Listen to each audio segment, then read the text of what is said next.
Agora vamos trabalhar. Vamos trabalhar, graças a Deus.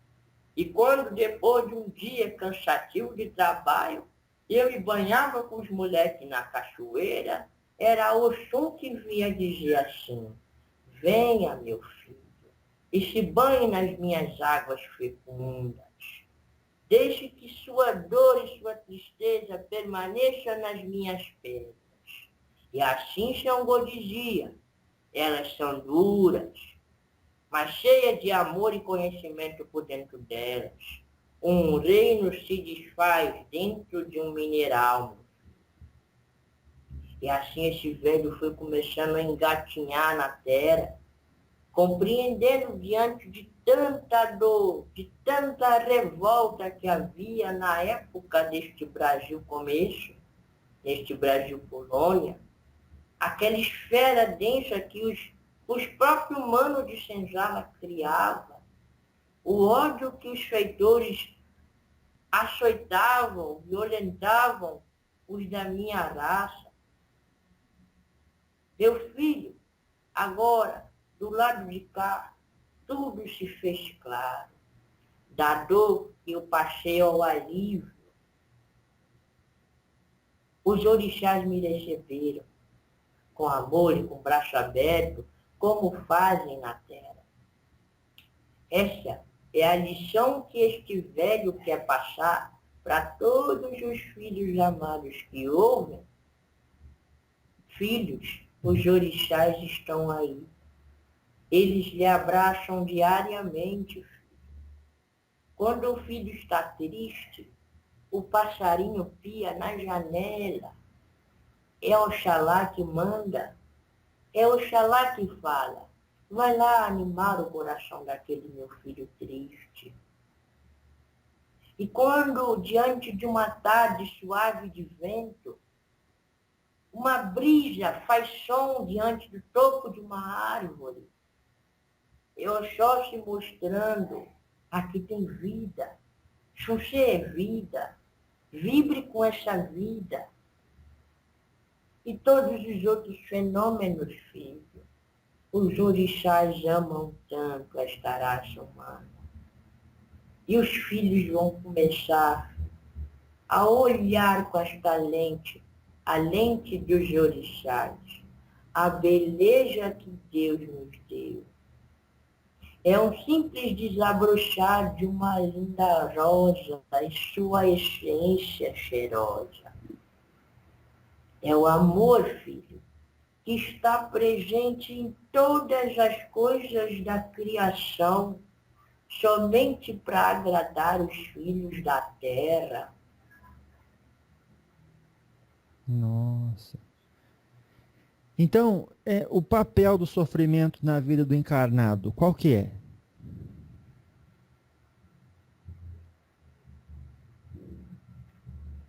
O papel do sofrimento, filho, É. é Sim. da vida. Uhum. O sofrimento da vida. Porque quando este nego estava sem esperança, deitado com a face na lama, me aparece a Santa Protetora e me consola. Isto não veio em nenhum momento de alegria que este nego velho teve na senzala, meu filho. Uhum. Na alegria, nós estamos acostumados a olhar para o presente. Mas na dor, nós pensamos na vida toda. Pensamos quando éramos crianças, quando nos tornamos adultos. Pensamos até na nossa velhice. Só a dor proporciona este grau apurado de consciência. Então, que o senhor deu para gente sobre os chakras, se a pessoa tiver que de tudo isso, ou se confundiu alguma coisa, entender três coisas mais importantes de tudo isso, quais seriam elas? O primeiro é toda a emoção que os filhos têm, influenciam fortemente ao funcionamento dos chakras. Ah, boa. Esta é a primeira coisa. Uhum. 90% dos filhos da Terra têm algum chakra debilitado. Ai. Por quê? Se está vivendo imbuído na dualidade, está vivendo de uma maneira profunda a dualidade. Aham. Automaticamente, meu filho, algum bloqueio se terá, até mesmo de outras existências que pode se acarretar para a nova etapa da vida. Eita. Então, os chakras, o ideal é que os filhos compreendam que um ato que se tem se bloqueia ou desestabiliza o chakra. Uhum. Você não estava no começo da prova com o seu chakra mexido? É, Do cardíaco? Certo? Era da cabeça. Não era? Não tanto da cabeça, filho. Da cabeça não existe tanta influência, senão você estava maluco, pulando por casa. Certo? Sim. Da cabeça ninguém toca mal. Nossa. Nenhum mal toca no da cabeça. Se tivesse tocado, você não estaria falando com esse velho agora. Nossa, mas então quem fica com dor de cabeça está tocado no qual chakra? Isto, filho, tem a ver com a sua glândula. Entendi. Porque este velho falou tanto, filho. Este velho só queria explicar uma coisa. Uhum. Quando você tem o prana e os chakras funcionando, o prana entra pelos chakras e dentro da sua estrutura física, bioelétrica, eles alimentam cada glândula. A dor de cabeça irradia muitas vezes da pineal em grande funcionamento. Entendi. Porque a pineal é a glândula da mediunidade. Se você capta uma energia que não é igual ao que você tem, automaticamente ela vai vibrar de maneira mais intensa, reverberar, na verdade, para poder equilibrar a sua energia. Ah, foi isso então. Então, você vai sentir o latejar desta glândula. Se você estiver num ambiente silencioso, você vai ouvir um som assim na sua cabeça. Fim, não é? É. Você já ouviu o fim, o silêncio profundo? Já. É a sua pineal funcionando. Eita. Entendi. Então, das 3 coisas que o senhor queria passar com os chakras, uma delas é que a emoção influencia o chakra. Sim. Uhum. E a segunda? A segunda é que vocês têm força suficiente para tirar o desequilíbrio desses chakras. Uhum. Como se vocês são criadores, como se vocês são co-criadores, se vocês têm força, fazendo uma visualização, fazendo uma mentalização, uma interiorização, uma meditação, quem sabe. Entendi. Tem força suficiente. Visualizar em cada ponto do chakra uma luzinha. Certo? Tá. Força para equilibrar. Tá bom. E aí o terceiro ponto que o senhor quer ensinar com a gente, pra gente com o ensinamento dos chakras? Somente através do esforço próprio de se manter equilibrado, caminhando na corda bamba que é a vida, vocês conseguirão ascender e evoluir espiritualmente. O esforço próprio conota o autoequilíbrio. Identificar não no alheio o desequilíbrio, mas em si próprio. Esforço próprio. A conquista a ascensão.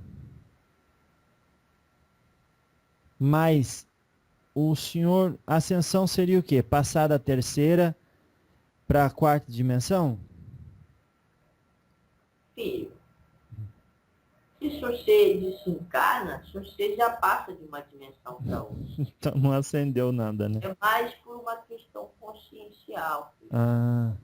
Você passa de uma consciência que está limitada para uma que te dá uma abertura maior. Mesmo que você ainda esteja encarcerado aqui, você passará a ver as coisas de uma forma diferente. Desde quando você olha para a sua natureza interna e ali procura se conhecer. Tá. Entendi. Então, na natureza, tudo é construído através de formas perfeitas que se autoalimenta, Isso. enquanto está em equilíbrio. O equilíbrio, como esse segundo conceito que o pai deu, Uhum. é através do esforço próprio de manter os chakras em alinhamento. Uhum. Pode ser que seja difícil, porque existem questões profundas dos filhos da Terra. Existe uma dor profunda com o familiar, existe uma dor profunda com alguém que lhe fez mal. Então, estas emoções em desalinho automaticamente irá gerar alguns bloqueios na vida. Atitudes que tomamos aqui irá nos mostrar aquilo que temos dentro e nas vibrações e radiações dos chakras. Entendi. Vamos dar um exemplo, então, pai João. Uma maçã, por que ela apodrece? Porque ela não está, filho, na sua geração, na sua fonte fecunda de energia. Uhum. O corpo não apodrece Sim, quando aquele objeto que anima e dá vida o abandona, ele começa a apodrecer. entendi. A maçã não apodrece até cair da árvore. Ela está recebendo do solo os alimentos necessários para a sua vida ficar plena, certo? Certo. Então ela só apodrece quando ela perde o contato com aquilo que é dela de natureza. Tá bom. Qual é a natureza do ser humano na Terra? Divina. Quando ele está longe da natureza própria divina, o ser humano apodrece por dentro. Eita. Entendi. Mas apodrece no sentido de... Energético. Tá. Somente energético. Esse preto velho está falando de chakras de desequilíbrio. Isso mesmo. É uma forma conotativa de se dizer o apodrecimento. Uhum. Certo? Muito bom, muito bom, sim. Se você estivesse do lado de cá, vocês iam ver. Um dia, filho, você vai ter o seu guiado. Quando você tiver o seu guiado, você vai ver o quanta coisa você precisa fazer para trabalhar com ele. Porque a Terra proporciona ainda a esses filhos uma vida um tanto diferente da que nós temos. Se o filho come um pataco de carne, o cheiro é forte demais para nós aqui. É como se o filho estivesse atrás de um caminhão de lixo. Eita, É, filho. a carne? Sim, filho. Se você é um médium e trabalha com a mediunidade, e se você come um pedaço de carne vermelha, o cheiro é tão forte para nós que é difícil até trabalhar com médium. Nossa. Então, quando esse velho fala de podridão, filho, não entenda errado. Não se é obrigado não comer carne ou não comer. Comer ou não comer. Uhum. Tá? Tá. Sim. Porém, filho, isto não é errado.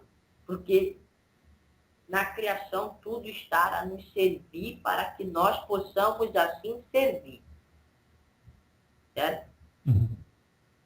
Porém, existem algumas consequências. Quando o animal é abatido, ele descarga uma proporção forte de hormônios, porque ele também produz, ele tem as suas glândulas também. Tá. Ele produz hormônios que não é o hormônio da satisfação, da alegria, é da dor, é do desespero. Certo? Certo. que se você entende que o É, físico é apenas um reflexo do que é espiritual, aquela carne vai ficar toda impregnada com a energia daquele animal que está morrendo. daquele sentimento que ele emanou. Exatamente. Aham. Então, normalmente os filhos que gostam muito da carne vermelha, eles são mais nervosos, Ai. porque eles também se alimentam da energia daquele animal. Sem contar também, filho, que ela é de muito difícil digestão. Uhum. O que os guias orientam aos seus médiums ou guiados é que nos dias do trabalho não façam ingestão de carne vermelha. Mas, Mas comer a carne vermelha uhum. não é proibido. Tem-se ali proteínas, tem-se ali a necessidade animal do ser humano, visto também que outras ervas e vegetais possuem o mesmo grau, até mais alimentício do que a carne. Errado, filho, não é. Não é errado. Uhum. Agora é difícil para os guias trabalharem com esta vibração. Porque nós, filhos, já temos que adequar-nos às vibrações do médium. Porque quando existe um trabalho, o guia fica normalmente o dia inteiro com o médium. Vamos dizer que se você seja um médium que cede o seu campo para dar consulta com o seu guia protetor, Uhum. certo? Certo. No momento em que você vai fazer o seu dormidor da noite anterior, o seu guia já fica ali nesses dutos que existem, conectados você aos seus guias. Uhum. E ele, quando você acorda, normalmente o dia vibra diferente. Se você não sente o dia diferente quando você tem que ir para o seu terreiro, É, não sente uma aura diferente, uma harmonia diferente, sim. Bem boa. bem boa, não é? É. Porque os seus guias estão ali a lhe emanar informações ao seu corpo energético. E o trabalho ainda é mais acirrado quando é necessário uma afinidade de ideias entre dois cérebros diferentes. Então, o que acontece? O guia fica o dia inteiro harmonizando os chakras dos filhos, que os filhos permitem se desalinhar. Entendi. Quais são os chakras mais importantes para a mediunidade? O laríngeo e o plexo. O coronário também é utilizado, mas o laríngeo e o plexo são os mais importantes para a mediunidade, para que a informação seja passada. Normalmente, os médiums de incorporação têm muito bem desenvolvido, devido ao trabalho com seus guias, o chakra laríngeo e o do plexo. Uhum. Aí, filho, os guias têm que trabalhar o tempo todo nos outros chakras, no frontal, que vai receber a intuição do que o guia está falando. Nossa. Certo? Certo. E do plexo também, porque é dali que vai receber a emanação, onde o guia acopla o seu plexo ao outro plexo. Porque, se visto que o plexo solar é o chakra da razão, daquilo que você é, se você vai adquirir uma outra forma, outros gestos, se você vai adquirir uma ligação de chácara do plexo para chácara do plexo de uma outra personificação. Então, para que você ande de uma maneira diferente da sua, para que você se porte de uma maneira diferente da sua, se você já está acostumado a ouvir alguns pretos velhos, caboclos, falando que tem a sua identidade, ou bate o pezinho, ou levanta a barra da calça, ou se balança, não é assim, meu filho? É. Isto é devido à ligação do plexos solares, do Olha. guia e do guiado. Uhum. E a voz, filho, a voz, quando muda, quando é uma coisa natural, porque a mudança não é algo tão diferente assim. É uma coisa equilibrada. Nada que é extremado e que é também de menos, está nos princípios do equilíbrio. Tá. Aí se usa o chakra laríngeo para dar a forma da voz, a entonação, a forma de falar é mais importante do que o som que vai sair daquela boca. Então, esses são chakras muito importantes para aqueles médiuns que trabalham com incorporação. Aí, se você imagina o trabalho que o guia tem, mas é um trabalho prazeroso, Uhum. de ficar alinhando o médium o dia inteiro. O médium que se aborrece no trabalho, que vai trabalhar naquele dia. O médium que briga com o colega de trabalho. Aí joga aquela chama vermelha no chakra cardíaco. Aí o velho tem que ir lá, ou cabelo, ou qualquer que seja, para alinhar aquilo ali. Nossa. Então já é um trabalho difícil. É um trabalho difícil não só para os filhos da Terra, mas também para os guias que também estão em constante aprendizado na Seara. Por mais que nós vivamos, filho, de uma maneira um bocado mais livre que os filhos da Terra, e tenhamos uma certa liberdade de trânsito para compreender verdades antigas, que os filhos só têm em livros, livros esses que foram escritos, nós temos acesso a esses registros. Podemos vivenciar aquilo se desejarmos algum aprendizado daquilo. Nossa. Entendi. Certo? Se esse velho falou um bocado, até veio um irmão aqui, filho. Mudou um bocado o teor da mensagem, porque veio um irmão aqui. Precisava somente dar um recado. Porque a mediunidade, ela acontece até no plano de cada vida. Filho. Nossa. Quem que era? Incorporação. Se você sonhar que está sonhando no seu sonho. Olha, né?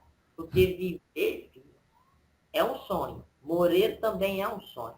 Uhum. E quando você vive, se você se desprende, o seu corpo astral vai para a quarta dimensão, se você tem suas experiências. Quando você morre, se você está na quarta dimensão. Aí um dos seus corpos se desprende e vai para outra dimensão. A mediunidade, ela é constante. Filho. Nossa. Até no lado de cada vida. Então veio alguém. Veio alguém, veio um ser que precisava só falar. Esse velho só passou o que queria falar. Só passou o que precisava falar. Porque a forma que foi passada, se os filhos ouvirem, eles vão se interessar em estudar um bocado mais disso e vão ver que é algo acessível. Uhum. E olha o padrão da Terra mudando. Nossa. Olha a quantidade de seres que vão alcançar informações que estavam antes diante dos olhos e eles desconheciam. Uhum. E... Não precisa, filho, um fanatismo para se estudar isso. Não, Não certo. precisa mudar nada na vida para estudar isso. Basta vivenciar. Agora, já existe uma semente plantada. Um assunto que se era um alcance difícil. Falar de geometria sagrada, da criação, dos gêmeos, certo? E tem tantas outras coisas. Tá. E esse espírito que veio, quem que é? Ele é da Umbanda, de uma outra dimensão? Como é que é?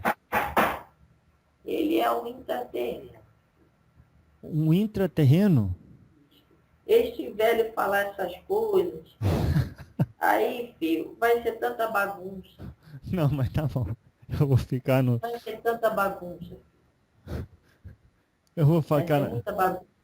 Preste atenção. Vamos lá. Este velho é somente uma poeira diante da criação. É um átomo que vibra no invisível.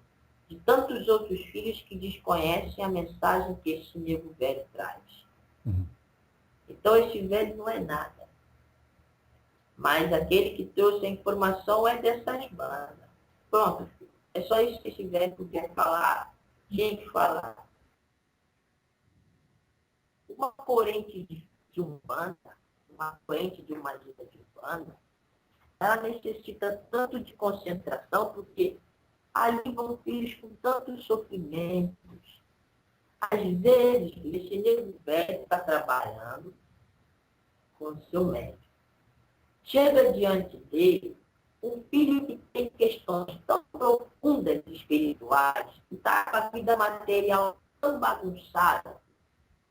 Aí esse nego tem que conscientizar aquele filho o brilho da vida, para que ele compreenda que o que ele está vivenciando materialmente são consequências das próprias escolhas dele diante da vida. Mas aí existe tanto murmurinho, filho. Não só falado, mas mental. A corrente, ela perde a sua força. É isto que também o velho gostaria de falar para que os filhos de Umbanda que ouvirem, cada um dentro de um cadinho que for, um cadinho, os pombos que voam na terra, filho, eles vão bicando aqui, voa, bica lá, mas no final não estão sempre alimentados. Então. Então, há um cadinho, os filhos que ouvir já vão se conscientizar que deve-se fazer um silêncio mental forte, se conectar com cada um daqueles seres que estão ali. Porque é necessário ajudar. Se eles estão buscando, é porque eles precisam de ajuda. Não só os filhos que estão diante do nego velho, mas os filhos que também estão trabalhando, que precisam de ajuda. A ajuda dos seus próprios guias. Entendi. Então, essa conscientização, filho, que seria necessária para que os terreiros de Umbanda se afinizassem com um trabalho maior. Mas isso vai acontecer. Tá. Agora, no caso, assim, da pessoa, tipo, que é o meu caso, é vegetariano, que facilidade tem para trabalhar nesse sentido? Esse velho vai falar que a facilidade que você tem é energética. Entendi. Certo, filho? É. Isto, o que é isso? Uma sensibilidade. É. Quando você não come a carne do animal, porque o animal sofre, filho, por causa da forma do abate. Se fosse uma coisa para só alimentar, não teria tanta dor. Uhum. Tá certo. Mas não é só para alimentar, é para comercializar. Então, devido a isso, os animais sofrem mais, porque nem chegou o tempo do animal morrer, já estão matando. É. Então, se você torna o seu corpo um bocado mais sutil devido à sua alimentação. Se você tem sensações energéticas diferentes em vários momentos do seu dia. Entendi. Então, a consciência, então, ela deve sempre buscar o equilíbrio, tanto na alimentação, quanto nas palavras, quanto no comportamento. É o ideal, né, filho?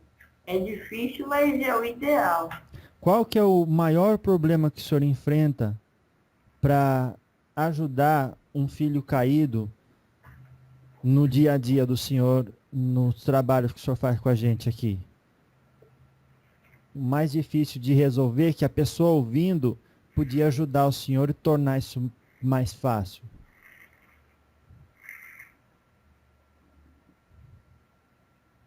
Se você fala em relação aos filhos que já caíram, que estão lá nas profundezas, ou os filhos que estão vivenciando Isso. a sua experiência terrena, o que torna as coisas um bocado mais difíceis. Esses últimos. que estão na experiência terrena. Certo.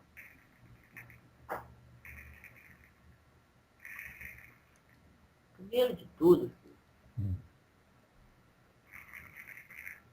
é compreender que cada ato realizado tem a sua magia.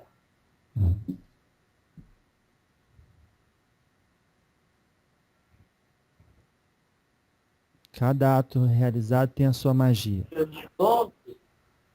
Oi, filho. Cortou aqui. Cada ato realizado tem a sua magia, o senhor falou. Isso. Cada palavra, cada ato tem a sua magia. Uhum. Os filhos, quando estão no terreiro de Umbanda, eles estão geralmente com a cabeça em outro lugar. Hum, Ou estão mais preocupados com a manifestação do que com o ponto que está sendo cantado. hum. Muitos filhos pensam só em vibrar o corpo para receber a sua entidade, o seu guia. Tá. Mas não pensam, filho, em estabelecer um contato firme mentalmente com eles. Porque através desse contato tudo se desenrola. Tá. Porque às vezes o médium até tem condições energéticas de incorporação, Uhum. mas o guia não vai incorporar. Porque senão vai bagunçar a cabeça dele. Ué, O guia filho. Muitas vezes o guia nem chega perto do seu cavalo, do seu guiado, porque está vendo que vai ser mais prejudicial ele receber a influência do seu guia do que ele receber. Porque se você vê aquele filho já está achando que, primeiro que ele não presta atenção nos fundamentos que são para prestar. Uhum. Certo? O ponto tem o seu poder, o ponto tem o seu fundamento, o ponto riscado também tem sua magia, tem a sua força. Tá certo. Você pode se proteger só com riscar de pemba, filho. Nossa. Você pode quebrar magia pesada só com uma pemba. Se você quebra, você não precisa fazer nada. Só ter a fé, o magnetismo necessário, a confiança e uma pemba na mão. Geometria sagrada? Também, filho. Por isso que esse velho falou um caso dela. Porque quando você risca um ponto, não você, mas o guia, mas você também pode riscar o ponto. Se você está fazendo fisicamente, na terceira dimensão, um risco, uma coisa conhecida como pemba, como giz. Mas na quarta dimensão, se você gera mandalas, de mandalas, de mandalas quadridimensionais. Nossa. Que servem para edificar ou destruir um ser. Eita. Ao invés, olha quanto fundamento a Umbanda tem. Ao invés de se preocupar em se debater e cair, incorporar o santo, olha quanta coisa bonita tem para se aprender. É mesmo. Aí se você vai preparar o seu instrumento, para quando for o momento certo, se você trabalhar com facilidade, afinidade, parceria com o seu guia. Porque a mediunidade é uma grande parceria. Existem médiuns que os guias tomam a frente logo para trabalhar porque necessitam muito desta atenção especial e ali a vida desta pessoa pode mudar.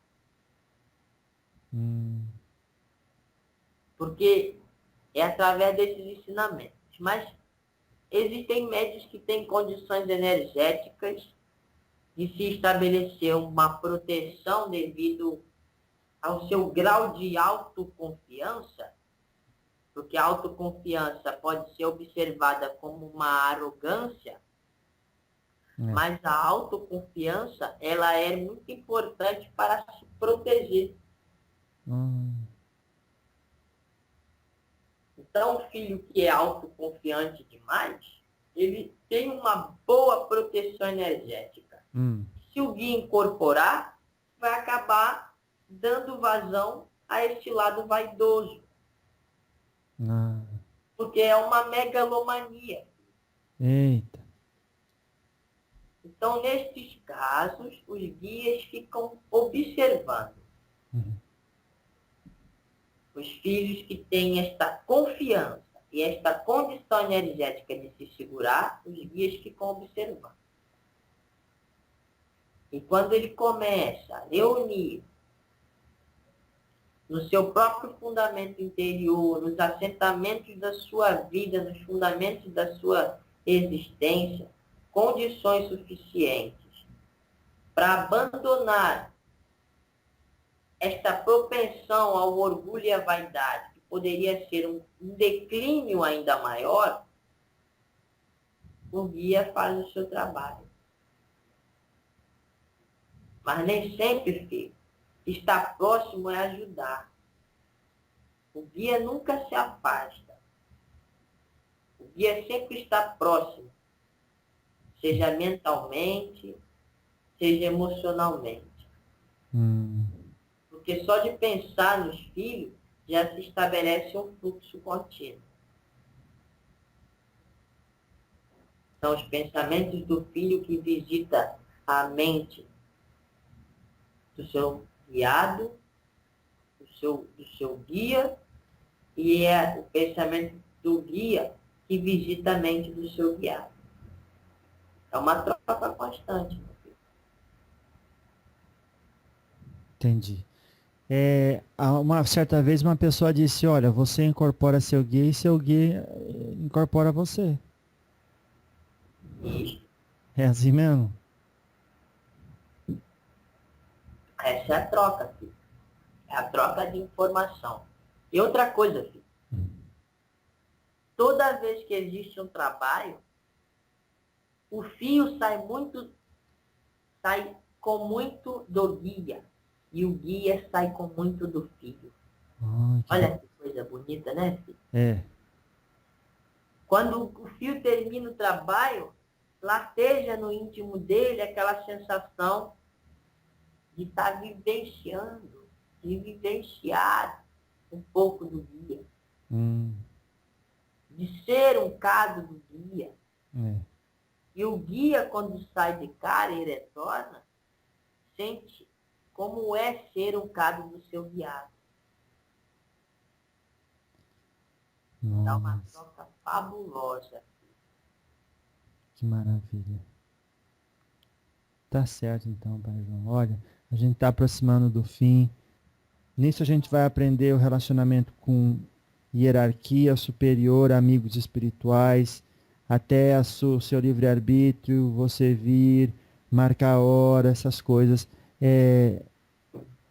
O senhor pode explicar um pouco? Posso sim, com a sua permissão. Olha, filho, este velho, primeiramente gostaria de agradecer a todos os filhos que, se nessa etapa, compreendeu o mancado do linguajar deste velho. Este velho pede perdão. Mas é necessário, em algum momento, o despertar. Um dia, filho, foi preciso a falerada. Um dia foi preciso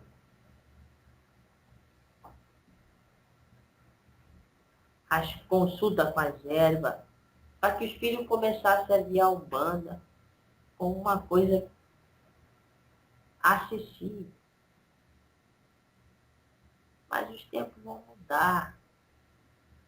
Então, Se esse velho falou alguma coisa que desagradou, se vocês perdoem esse velho. Mas quanto ao seu trabalho, meu filho, o principal motivo deste velho estar cá era para falar única e somente da questão humana, energética e mediúnica. Mas aí foi necessário falar um bocado mais. Coisa que por outros meios não serão assim. Outros irmãos que trabalham nesta mesma linha deste meu filho não vão falar nada neste aspecto, meu filho. Então foi uma permissividade que este velho recebeu para falar um cadinho mais. Tomara que esse velho não tenha bagunçado a cabeça dos filhos. Mas o seu trabalho já é conhecido, filho. Do lado de cada um deste nego velho vem, você é até conhecido como o repórter do astral. Eita. Se você é conhecido, meu filho, se você é muito querido, então guarde só esta visão. Tá bom. É o suficiente. Sim, senhor. Então, a gente daí tratou da questão humana, da questão energética e da questão mediúnica, sobretudo a necessidade da observação das nossas escolhas frente às dificuldades da vida e que devemos sempre buscar o equilíbrio em todos os casos. Você falou muito bem. Esse tempo todo que esse velho ficou falando, se você conseguiu resumir. Não, mas dá um resumo aí também, o senhor. Vamos se dizer, meu filho, que este velho hoje só veio por sucesso. Ei, que maravilha. Só por sucesso. Porque o trabalho que este velho tinha que fazer era de harmonizar o seu coração. Nossa. E o resto foi prosa solta. Que maravilha. Mas estava... Se você percebeu que houve uma objetividade no que o caboclo veio falar, se você vai perceber que vai haver uma objetividade no que o seu Zé Pilintra vai falar também, vai haver uma objetividade desses dois guias, mas não neste velho. Não, o senhor falou bastante coisa. Sabe por quê, filho? Senhor. Qual é o papel do avô na Terra? O papel do avô é... Estragar os filhos, não é? Que isso? Pois é, né, meu filho? O papel do avô. O avô, ele é pai duas vezes, a avó é mãe duas vezes. Estragar o filho. Não é, meu filho? É. Então, aqueles que abrem mais as bocas para falar são os pretos velhos. É. Fala de coisa que nem pode falar. Eita. Mas como os negros velhos trabalha e acaba recebendo uma bonificação. E esta bonificação, ao invés de usar em prol próprio, ele usa para falar um bocado mais para os filhos da terra. Certamente. Não este velho, porque este velho é limitado. Capaz. Mas foi passado assim, ó, vai lá e faz. Graças a Deus. Então, pode-se dizer que o trabalho desse velho foi concluído desde o momento que você falou assim, viva, vamos fazer nosso trabalho. Tá certo. Graças a Deus, filho. Tá certo, vou fazer isso. Então, obrigado e vou convidar o senhor para voltar outras vezes. Agradeço o convite. Filho, que Deus lhe abençoe. Que Que o Mestre Jesus ilumine sua vida e continue irradiando de sua mão perfeita os atos benevolentes dos quais você se faz merecedor. E diante da vida, os sentidos que se for necessário se você trabalhar, se você trabalha-os com equilíbrio, com verdade e com bondade. Neste momento fizemos o uso e abusamos muito de uma das vertentes e verdades de raios da vida, o trono do nosso próprio Criador. O trono do conhecimento se fez presente com a permissão de Deus. E assim, enfim, nos satisfazemos mutuamente do conhecimento fecundo que o universo traz, que seu espírito eterno traz e que esse velho muito pôde aprender. Que nesse sentido da vida você se satisfaça cada vez mais. Não só neste, mas como em todos os outros sentidos da vida. Que Deus o abençoe sempre e que você durma imantado nesta paz e nesta luz. Que assim seja. Graças. Graças a Deus. Muito obrigado, Pai João. Deus abençoe a nós todos. Agradeço esse velho, não. Agradeço ao Mestre Jesus. Obrigado, Que Jesus. Deus abençoe todos os filhos. Que assim seja. Amém. Até breve. Muita paz. Muita paz. Até breve. O meu tempo faz tanto tempo e o meu tempo não volta mais. Quando os negros já não andam, dançavam todos iguais. O meu tempo faz tanto tempo e o meu tempo não volta mais. Quando os negros já não andam, dançavam todos iguais. Faz tanto tempo na capanga da roda, da Conceição de Ouro, Aruandaí, Aruandaí,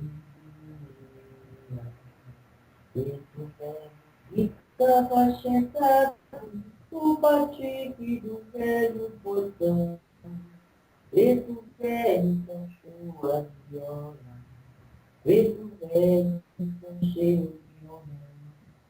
Lá na festa da Conceição, todo mundo pediu e ignorava. O menino pegava viola, preto velho então cantarolava. O menino pegava viola, preto velho então cantarolava.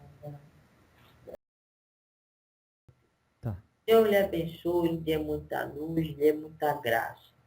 Se você perdoe ter ficado esse tempo mais com você, porque esse velho, na verdade, veio cá para falar com você. O trabalho desse velho foi um caso diferente do que vai ser feito com este cavalo, com você. Certo? Tá certo. Eu quero agradecer ao senhor, viu, de ter me ajudado aí no sentido de pedir para o menino fazer tudo o que ele tinha que fazer e dar tanta saúde e ajuda para ele também. Certo. Ele agradece. Obrigado. Ele fez o que tem que ser feito para poder se fazer uma coisa com um bocado mais de segurança. Tá certo. Porque quando se está numa casa que tem seus assentamentos e suas fontes de poder e irradiação dos orixás, é diferente. Quando se está fazendo as coisas no seu próprio lar. No seu lar envolve energias das pessoas que vivem. Também não se vive somente as consciências que encarnadas que estão aqui, se vivem outras consciências. Então foi preciso fazer, pedir carinhosamente para que esses filhos desencarnados que aqui vivem saírem só para que este trabalho fosse feito. Então foram feitos alguns rituais para que isso acontecesse.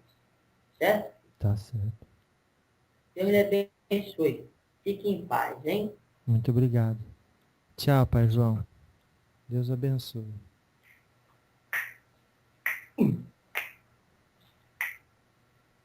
Tchau. Deus te abençoe.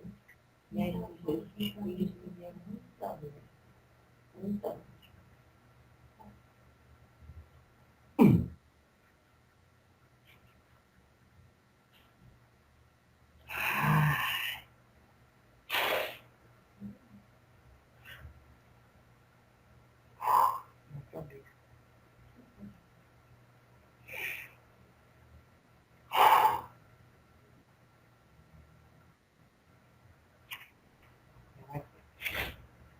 Ai, graças a Deus. Como diante da casa? Certo? Senhor, Sou eu. Bem, o Senhor está no céu. você caiu do céu? Não, o Senhor está no céu. Ah, entendi. Caramba. Eita, quanto tempo foi, hein? Você me perdoe aí, deu uma esticada. Não, tudo bem, bem. Tudo bem, cara. Caramba, parece que eu vim Eu caí por aqui. Então, caiu do céu lá. Falei? Não, não. Tem noção de tempo aí, que acontece comigo. Mas eu agradeço aí, cara, por tudo. Obrigado mais uma vez aí, pela oportunidade de servir, de ajudar no que eu puder. Maravilha. Conta sempre comigo aí. Maravilha. Depois a gente marca com a outra entidade que vier mais pra frente, mas por enquanto realmente eu agradeço de coração a você, a sua esposa, pelo... nossa, olha que horas já são, né? A gente começou às 8. De vocês terem ficado aí, sendo que vocês trabalham amanhã cedo. Tá bom? Muito obrigado pra vocês aí. Ah, beleza. Tranquilo aí. E Bom descanso aí, já. até uma próxima então. Até a próxima. Tá com Tchau. Deus. Obrigado. Chora, meu cativeiro, meu cativeiro, meu cativeira.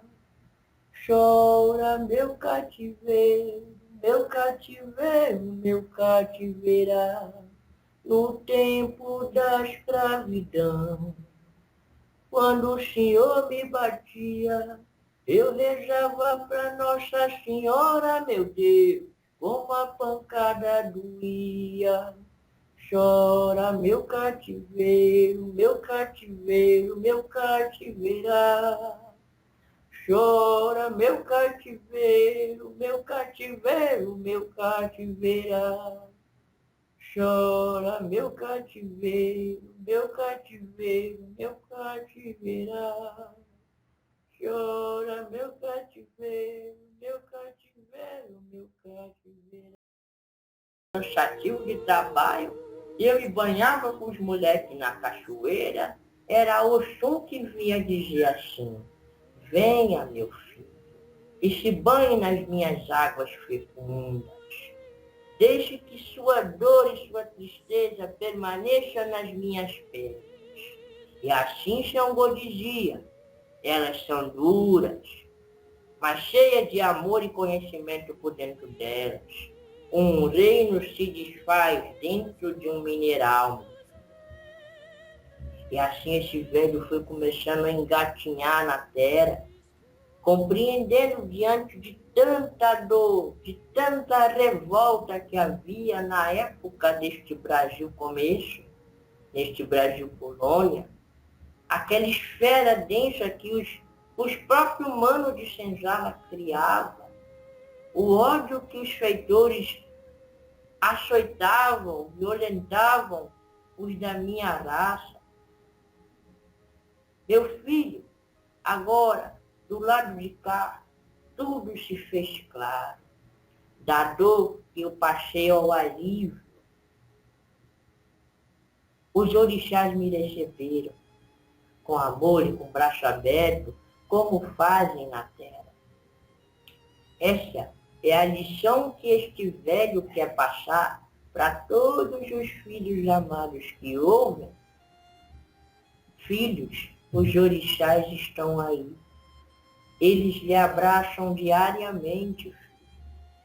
Quando o filho está triste, o passarinho pia na janela.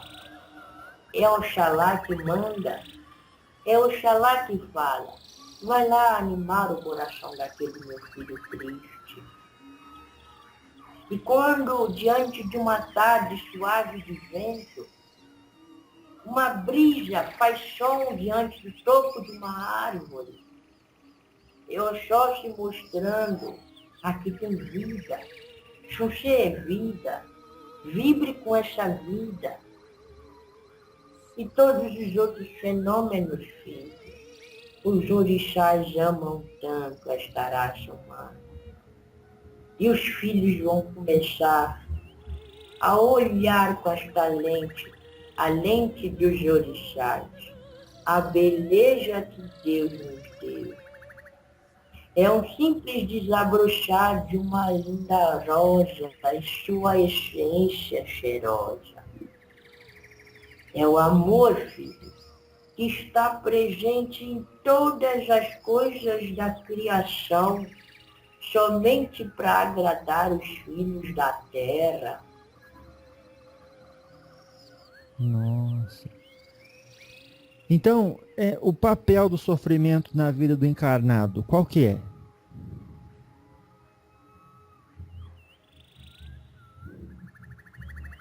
O papel do sofrimento, filho, é da vida. Uhum.